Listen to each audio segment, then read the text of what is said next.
शिवसेनेवाले गद्दारी करणारे अवलाद नाही. जिथं ऊस पिकतोय तिथं तिथं आंदोलन पेटतात.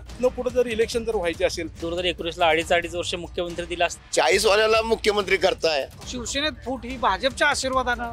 लोकांच्या अपेक्षा ऐकणार कोण? एकदा बटन दाबलं की पुन्हा कोण आहे. असा जर आमदार असेल तर त्याला आम्ही 100% निवडून देऊ. साखर सम्राटांनी त्यांच्या आंदोलनाची पूर्ण चिरपाड करून मागच्या 5 वर्षात जे घडलं, सर्वसामान्य जनतेची कधीही तिने चौकशीच केलेली नाही. तुमच्याकडे पिकतंय तर तुमच्याकडेही तुम्ही म्हणताय ते विकत नाही. मधी जी दलालांची फळे आहे, जनतेचे हाल काय आहेत तो कधी जाणून घेत नाही. फार मोठी गद्दारीची चर्चा आहे. जनता जागृत झाला तर आमदार योग्य होणार. भाजप जे आता म्हणताय, भाजप कशात होतं आणि जे आदल्या दिवशी लोकांना पाकिट पोचतं त्यांचं वोटिंग होतं वन साइड. शिवसेनेचं खच्चीकरण करायला बघितलं. चॉईसच नाहीये, कोणाला निवडायचं. त्यांना अनुभव नाही ते वरती जात चालले आणि ज्यांना अनुभव आहे ते खाली होत गेले. आमचा शिवसेनेचा अस्तित्व आम्हाला टिकवायलाच पाहिजे की शेवटी.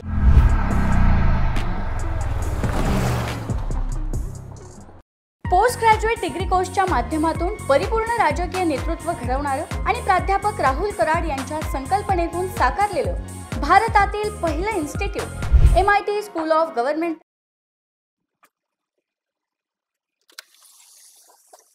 नमस्कार, मी Deepak Darade. For the people न्यूजमध्ये आपलं सर्वांचं स्वागत आहे. MIT स्कूल ऑफ गव्हर्नमेंट प्रस्तुत आमदार कसा असावा हा आपला महाराष्ट्र दौरा सुरू आहे. आणि या दौऱ्याअंतर्गत आपण वेगवेगळ्या विधानसभा मतदारसंघामध्ये जातोय आणि तिथल्या मतदारांशी, नागरिकांशी, मान्यवरांशी बोलतोय आणि आमदार कसा असावा, त्यांच्या कल्पना काय, त्यांची अपेक्षा काय, हे सगळं समजून घेतोय. देशाला 75 वर्ष होऊन गेलेत आणि म्हणून आत्ताही आपण त्याच मुद्द्यावर निवडणुका का लढवतो, मतदार नेमका काय विचार करतोय, नागरिक आपले काय विचार करतात हे समजून घेण्याचा हा एक प्रामाणिक प्रयत्न. आत्ता आपण हातकणंगले या विधानसभा मतदारसंघामध्ये, कोल्हापूर जिल्ह्यातला हा अतिशय महत्त्वाचा मतदारसंघ मानला जातो. साखर पट्टा आहे, साखर उत्पादन आणि साखर कारखाने अशा ह्या सगळ्या बाबतीमध्ये हा मतदारसंघ कायम चर्चेत राहिलेला. आपण इथल्या नागरिकांशी बोलत आणि जाणून घेऊया काय नेमकं त्यांना वाटतं. या माझ्याबरोबर इथं काही नागरिक आहेत हातकणंगलेमधले, आपण त्यांच्याशी बोलूयात. काय नेमकी परिस्थिती इथली. आता आम्ही जो हा दौरा करतोय दादा, तर आम्हाला आमदार कोण आहे हे आम्ही फारसं विचारत नाही किंवा कोण होईल याच्याशी आम्हाला फारसं म्हणजे देणं घेणं त्याचंच नाही आहे. आमदार कसा असावा या संदर्भात चर्चा व्हावी असं वाटतं. तर याची का व्हावी असं वाटतं. आता 75 वर्ष पूर्ण झालेले देश स्वातंत्र्य होऊन, आजही आपले प्रश्न तेच आहेत. त्याच प्रश्नाचे आपण उठमळतोय. निवडणुका येतात, निवडणुका जातात, जाहीरनामे प्रसिद्ध होतात आणि काहीतरी फुकट वाटपाची उगाच स्पर्धा सुरू आहे दोन्हीकडे. पण ह्यांनी एक केलं की दुसरा तो करतो. आणि लोकांची ती गरज आहे का. ज्यावेळेस आम्ही लोकांना विचारतोय ते म्हणतात आम्हाला हे नको आहे. तर आम्ही लोकांना म्हणलं तुम्हाला काय पाहिजे. ते म्हणतात आम्हाला शिक्षण पाहिजे, आरोग्याचे उपचार पाहिजेत, त्याच्या संदर्भातल्या सेवा पाहिजे, हाताला काम पाहिजे, रोजगार पाहिजे, उद्योग पाहिजे, चांगलं आयुष्य पाहिजे, शेतीमालाला भाव पाहिजे. आता हा जो पट्टा आहे तुमचा हातकणंगलेचा सगळा, हा साखर म्हणजे साखर पट्टा म्हणून समजला जातो आणि अख्ख्या देशभरात तुमचं नाव आहे. इतकी आंदोलनं इथं झालेली आहेत. काय वाटतं आमदार कसा असला पाहिजे. सर्वप्रथम आपण हा जो नवीन उपक्रम राबवला त्याबद्दल या चॅनेलला धन्यवाद देतो. आणि आमदार हा सुशिक्षित, चारित्र्यवान आणि त्यामध्ये त्याला पूर्ण भ्रष्टाचार मुक्त करण्याच्या उद्देशानं त्यानं सर्व सत्ता भोगली पाहिजे, अशा पद्धतीचा आमदार असावा. काय वाटतं दादा तुम्हाला काय वाटतं आमदार कसा असला पाहिजे. आमदार हा कसा सर्वसामान्यांचं हित बघणार असावा. सर्वसामान्य कोणाला कुठं अडचणी, काय अडचणी किंवा आपल्या भागातील काय अडचणी असतील, शेतीच्या असतील आणि उद्योगांचा, रोजगारांचा असतील, हा प्रश्न जो मिटवणारा आमदार, असा आमदार आम्हाला हवा आहे. तुम्हाला काय. आमदार एकदा निवडून गेल्यानंतर परत सर्वसामान्य जनतेची कधीही तिने चौकशीच केलेली नाही. असा आमदाराचा आम्हाला काय उपयोगच नाही. मी ह्याच भागात पूर्ण देशात सांगतो किंवा महाराष्ट्रात सांगतो. आमदार म्हणजे कसं आहे, जनता एकदा बटन दाबली की त्याचा विषय संपला. असं पूर्ण देशापासून, महाराष्ट्रापासून गल्लीबोळापर्यंत तसंच आहे. पण लोकांच्या अपेक्षा ऐकणार कोण आणि लोकांचं मत घ्यायचं एकदा, पण मत मानलेलं ऐकायचं कोण. तुम्ही एका विषयाला, फार महत्वाच्या विषयाला म्हणजे याचा स्पर्श केलाय की एकदा बटन दाबलं की पुन्हा कोण आहे. पण बटन दाबताना किती ताकद आहे त्याच्यामध्ये, मतदारांमध्ये. सगळी व्यवस्था तो बदलू शकतो, राजकीय व्यवस्था, असं वाटत नाही का मला मतदारांना? तेच म्हणायचं आहे, मत दाबलं नंतर मत मांडायचं आम्हाला भरपूर मांडायचं आहे, पण ते ऐकायला आहे कुठं जनतेत, सर्वसामान्य जनतेत पाहिजे का नको आमदार? म्हणूनच आपल्याला चांगला लोकप्रतिनिधी निवडायचा. चांगला म्हणजे आता काय देखणा बघायचा आहे का कसला काय, त्याचा काय उपयोगच आहे? काय चांगलं म्हणायचं कोणाला हेच अवघड झालंय आता. चॉईसच संपली. निष्ठावंत सगळं निष्ठावंतच संपल्या राजकारणात. मागच्या 5 वर्षात जे घडलं, वरनं खालीपर्यंत का नाही निष्ठाच संपल्या. आईला आई कळण आणि बाला बाळ म्हणायच्या अशा अवस्था झाल्या. तसंच राजकारणात पण तीच अवस्था आहे आता. फार मोठी शोकांतिका तुम्ही व्यक्त करताय, म्हणजे फार महत्वाचा विषय. तुम्हाला काय वाटतं आता ह्यांनी अशा पद्धतीचं मत व्यक्त केल्यानंतर म्हणजे लोक मतदानाला यायची नाही? तो नाही, यांचं मत काही चुकीचं नाही आहे. तुम्ही आम्हाला प्रश्न विचारला त्याबद्दल आम्ही बी तुम्हाला त्याची उत्तर देतो. आमदार कसा असावा? आमदार लोकशाहीचा विचार करणारा असावा, आमदार उद्योगधंद्याचा विचार करणारा असावा, आमदार शेतकऱ्यांचा विचार करणारा असावा, आमदार हा आता ह्या 2-3 वर्षात महिलावर चाललेल्या अत्याचारांचा विचार करणारा असावा. 100% असा जर आमदार असेल तर त्याला आम्ही 100% निवडून देऊ. ह्यांचं म्हणणं काही चुकीचं नाही आहे, चाललेलं आहे हे बरोबर, सगळं त्यांच्या म्हणण्याप्रमाणे चालू आहे.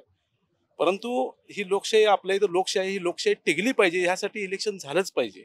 लक्षात ठेवा, हे आपलं काय परदेश फॉरेनच्या किंवा अमेरिकेच्या इलेक्शन नाही, आपली लोकशाही आहे. इथं लोकशाहीच्या पद्धतीने इलेक्शन होणार, प्रत्येकानं आपापली मत मानणार. परंतु आमदार ह्यो सर्व पक्षीय असावं, निवडून आल्यावर सर्व पक्षांचा असं म्हणणं चॉईसच नाहीये, कोणाला निवडायचं असू शकते ना, त्यांच्या मनात येईल ना नंतर. आता आम्ही जेवढा तुम्ही आम्हाला प्रश्न विचारला आमदार कसा असावा, आम्ही सांगितलं ना, आमदार जनतेचा विचार करणारा असावा. आमदार पुढे गेला की परत बघत नाही मानतो, त्यांचं म्हणणं बरोबर आहे. आम्ही त्या शोकांतिका त्यांच्याबद्दल पोचवू शकतोय. आम्ही आता एका कुठल्या तरी पक्षाचा असणार आहे, 100% आम्ही कुठल्या तरी एका पक्षाचा आहे. आम्ही आमच्या जो आमचा पक्षाचा आमचा आमदार असेल त्या आमदाराला आम्ही सांगणार ना. जनता विचार करायला लागली, जागरूक व्हायला लागली जनता. त्यावेळी तुमची इथनं पुढे जर इलेक्शन जर व्हायचे असेल तर तुम्ही साहेब हे आता नवीन वेगवेगळे चॅनल यायला लागल्यात, ह्या माध्यमातून रस्त्यावर येऊन विचार लागल्यात, त्याला आपण सामोरं जायला पाहिजे, आपण निवडून आलं पाहिजे. असं आपल्याला आमदार चांगल्या मुद्द्याचे तुम्ही विवेचन केले. काय वाटतं आमदार कसा असला? त्यांनी सांगितलं तसंच की लोकशाहीचा विचार करणारा असावा. त्यांनी सांगितलं, तुमचं मत काय? नाही, त्यांच्या मते सहमत आहे मी. सहमत आहे, बरोबर. आता मला सांगा, हा सगळा साखरपट्टा आहे, ऊसाच्या संदर्भातले इथं खूप मोठे प्रश्न निर्माण होतात, आंदोलन होतात. तुमच्या ऊसाच्या आंदोलनामुळं जिथं जिथं ऊस पिकतोय तिथं तिथं आंदोलनं पेटतात. काय परिस्थिती इथली, काय मुद्दे? या ठिकाणी शेतकऱ्यांच्या प्रश्नाबाबत वारंवार इथले शेतकरी संघटनेचे माजी खासदार आदरणीय राजू शेट्टी साहेबांनी हा प्रश्न चांगल्या पद्धतीनं उचलून धरला होता आणि शेतकऱ्याला त्यांचा हमीभाव चांगल्या पद्धतीने मिळत गेला होता. परंतु का कोणास ठाऊक मध्येच त्यांचं घोडं अडलं आणि थोडंसं त्या ठिकाणी म्हणजे साखर सम्राटांनी त्यांच्या आंदोलनाची पूर्ण चिरपाड करून त्यांना घरी बसवलं. ही पण शोकांतिका आहे या मतदारसंघामध्ये. आता म्हणजे ऊस उत्पादक जे शेतकरी आहेत त्यांचे प्रश्न काय आहेत, साखर कारखानदारीचे प्रश्न काय आहेत, नेमकी वस्तुस्थिती काय आहे इथं? आता इथला हा सगळा पट्टा बघायला गेला तर साखर सम्राटांचा पत्ता संबोधला जातोय. इथले जे प्रश्न आहेत शेतकऱ्यांचे की जास्तीत जास्त या ठिकाणी शेतमालाला भाव मिळावा, ही पहिली गोष्ट. आज सोयाबीनचे दर जर बघितले तर 3,500 वरती ठप झालाय आणि इकडे तेलाचा डबा जर बघितला तर 2300 ते 2400 रुपये झालेला आहे. त्यामुळे हे सर्वसामान्याची व्यथा, अधिक शेतकरी पण नुकसानीत आहे आणि आमच्यासारखा सर्वसामान्य नागरिक सुद्धा या ठिकाणी नुकसानीत आहे. म्हणजे आता मला हा फार आश्चर्यजनक वाटते ही सगळी वस्तुस्थिती. कारण मराठवाडा विदर्भात गेलं तर तिकडचा शेतकरी तर म्हणतोय आमच्याकडे पिकतच नाही. आता तुमच्याकडे पिकतंय तर तुमच्याकडे तुम्ही म्हणताय ते विकत नाही. परिस्थिती काय आहे?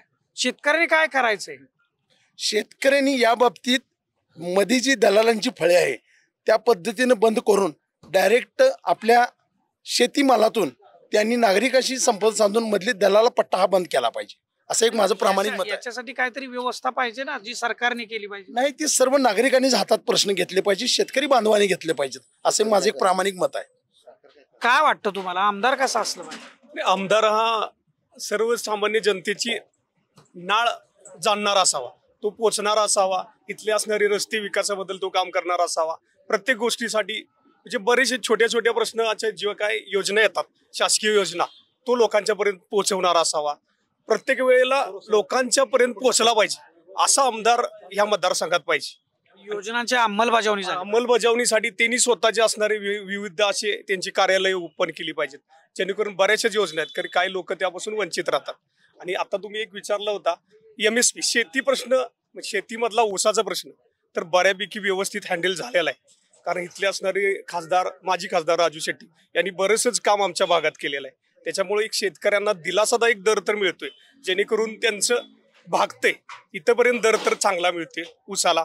आणि शासन पण MSPच्या स्वरूपात वाढवत असताना म्हणजे शेतकऱ्यांचं चांगलं हित पाहिलेलं आहे त्यांनी. पण तुम्ही आता 2-3 लोकांनी उल्लेख केला राजू शेट्टींचा म्हणून हा प्रश्न विचारतो. तुमच्याकडूनच ऐकतोय मी की त्यांनी या बाबतीत चांगलं काम केलं पण त्यांना माजी खासदार करून टाकलं. नाही ज्यावेळी त्यांनी चांगलं काम केलं त्यांना अगदी जिल्हा परिषद सदस्य झालेत आमदार झालेत 2 वेळा खासदार झालेत भरपूर लोकांनी पण भरपूर दिलं. 1 रुपया त्यांच्याकडून न देता पदरचे पैसे देऊन त्यांना खासदार केलं होतं. त्यांची परतफेड आम्ही नक्की केल्या एक शेतकरी म्हणून नक्की केली परतफेड केली. काय वाटतं आमदार कसा असला पाहिजे? आता आमदार कसा असं म्हणजे आमदार पण एक सामान्य माणूस होता पहिला जनता पण सामान्य माणूस पण जेव्हा आमदारकी निवडून आल्यानंतर ज्या पद्धतीने जनतेचे हाल काय तो कधी जाणून घेत नाही कारण त्याला जी नंतर चढ लागते भ्रष्टाचाराची नंतर तो काही वर्षांनी तिकडे दुर्लक्ष करतो आणि नंतर ती चढ लागल्यानंतर पुढे पुढे परत त्याची फॅमिली तिचं कुटुंब परत उभा करण्यासाठी करतात. ही स्वतः कुठे थांबावी. आमदारकी आली की त्यांची प्रॉपर्टी वाढते पण जनतेमध्ये प्रॉपर्टी वाढण्याचा रेशो कमी. त्याच्यामध्ये काय सुशिक्षित लोक वोटिंग कमी करतात आणि जे आदल्या दिवशी लोकांना पाकिट पोचतं त्यांचं वोटिंग होतं 1 साइड. त्यामुळे चांगला माणूस निवडून येत नाही आणि परत लोक त्यांना कितीही सुविधा देऊ देताना पण शिवे घालतात आणि नाही दिले तरी शिवे घालतात. असा प्रकार दोष जनतेचा पण आहे. जनतेचा पण भरपूर दोष आहे. फार जनतेने जागरूक व्हायला पाहिजे. जनता जागरूक झाला तर आमदार योग्य होणार. जनता जागरूक झाली तर आमदार योग्य. फार चांगला मुद्दा मांडला. काय वाटतं तुम्हाला? मुद्दा चांगला वाटला. मुद्दा चांगला आहे पण तुमचं मत काय? आमचं मत काय जो जनतेपर्यंत सर्व सरकारच्या स्कीम कारण सरकारच्या योजना खूप चांगल्या आहेत पण त्या तळागाळातल्या लोकांपर्यंत जात नाही. तळागाळातल्या लोकांपर्यंत पोहोचवणारा आमदार पाहिजे. अंमलबजावणी झाली पाहिजे. मला सांगा आता हे गेल्या 5 वर्षामध्ये जे काही राज्यामध्ये घडलं तुमच्या बोलण्यातही तो उल्लेख येतोय की भ्रष्टाचार निष्ठा ह्या सगळ्या गोष्टी चर्चेमध्ये येत आहेत. काय वाटतं मागच्या 5 वर्षात जे महाराष्ट्राने राजकारण बघितलं महाराष्ट्राचा एकूण इतिहास जर बघितला आपण ह्याचं कुठंतरी मतदारांमध्ये काही चर्चा त्यांच्यामध्ये काय वाटतं की नाही म्हणजे ह्याच्या संदर्भात? फार चांगला प्रश्न विचारला साहेब. या ठिकाणी जर बघायला गेलं तर संपूर्ण जनतेतनं संपूर्ण महाराष्ट्रात या फार मोठी गद्दारीची चर्चा आहे. गद्दारी का केली आणि कशासाठी आणि यातून जनतेचा काय फायदा झाला. आम्ही तुम्हाला बटन दाबून त्या ठिकाणी विजय करण्याचं काम केलं परंतु मतदारांनी ज्या पद्धतीनं मतं दिली तुम्हाला आणि ती निवडून आल्यानंतर तुम्ही कोणाला विचारला का गुवाहाटी आणि का तुम्ही याला पळून गेला हा सर्वसामान्यांचा आमचा प्रश्न आहे साहेब. त्या ठिकाणी सर्वसामान्य म्हणजे गद्दारी आता दोन्हीकडून पण हा आरोप होतो. म्हणजे भाजपवाले म्हणतात उद्धव ठाकरे आम्हाला सोडून गेले आम्हाला एकत्रित बहुमताचा जो काही जनमत आहे ते लोकांनी दिलं होतं ते सोडून गेले तर त्यावेळेस एकत्र आपण मतं मागितली होती. नंतर आता शिवसेना उभाटा गटाकडून सांगितलं जातं की शिवसेनेत फूट ही भाजपच्या आशीर्वादानं पडली राष्ट्रवादीत पडली आणि ते फुटून गेले. दोन्ही बाजूकडून या ठिकाणी खऱ्या अर्थानं जर बोलायचं झालं तर भारतीय जनता पार्टीने या ठिकाणी पैशाचा वारेमाप या ठिकाणी वापर केला आणि त्या ठिकाणी गद्दारकीपणा जो झाला तो फार मनाला या ठिकाणी पोहोचलाय प्रत्येक मतदाराच्या सर्वसामान्यांच्या. काय वाटतं? एक घ्या ज्यावेळेस 2014ला 19ला असतील भाजप जे आता म्हणताय भाजप कशात होतं तळात ना गाळात आणलं शिवसेनेनं मोठा भाऊ आम्ही इथं आणि आमचे जर आमदार कोल्हापूर जिल्ह्यात 5-6 आमदार पाडत असताना का तर तुम्हाला मुख्यमंत्री व्हायचं म्हणून मग आम्ही पण काय तर चुका करणार घेऊ अर्ध ठरलं होतं मुख्यमंत्री करायचं का केलं नाही. मग 40 वाल्याला मुख्यमंत्री करताय आणि 105 वाला डेप्युटी होतोय ही कुठली पद्धत आहे? तुम्ही काहीतरी म्हणत होता याच्यावर. जर 2014 साली योग्य सन्मान शिवसेनेला दिला असता आणि 2019ला 2.5 वर्ष मुख्यमंत्री दिला असता तर गेले नसतं उभाटा. उद्धव ठाकरे गेले नसते. कारण 2014 पर्यंत सत्तेवर येऊपर्यंत तुम्हाला शिवसेनेची गरज होती, पण कुठंतरी तुम्हाला वाटायला लागलं की आपली जास्त ताकद वाढते, तर तुम्ही शिवसेनेचं खच्चीकरण करायला बघितलं 2014 नंतर. त्याच्यामुळे ह्या सगळ्या गोष्टी पुढे घडत गेल्या. आपण ह्या सगळ्या टिकवायचं का नाही आम्हाला? आमचं शिवसेनेचं अस्तित्व आम्हाला टिकवायलाच पाहिजे की शेवटी. शिवसेनेचं अस्तित्व आताच्या तर पूर्ण उद्धव गटाचं या जिल्ह्यात एकच आमदारकीचं तिकीट राहिलं. म्हणजे सत्ता हळूहळू त्याचं नुकसानच झालं ना, त्या गटाचं नुकसानच झालं. कोल्हापूर जिल्ह्यात एक काळ शिवसेनेचा एकदम सुवर्ण काळ म्हणजे उद्धव साहेब गटांचा. आम्ही पण अगदी जुने शिवसैनिकच, परंतु त्यांनी जे काय आता जे केलं राजकारण ते पाक खच्चीकरण झालं पक्षाचं. या जिल्ह्यात तर अजिबातच काय राहिलेलं नाही. ही गोष्ट खरी. आता जी काँग्रेसनं जे म्हणजे चालू आहे, पण आम्हाला काय नाही इलाज म्हणून महाविकास आघाडी म्हणून आम्हाला युती धर्म पाळायचा. आम्ही शिवसेनेवाले गद्दारी करणारे अवलाद नाही. शिवसेनेवाले प्रामाणिक राहिले. 38 वर्ष आम्ही शिवसेनेचं काम करतोय, गद्दारी कधी केली नाही.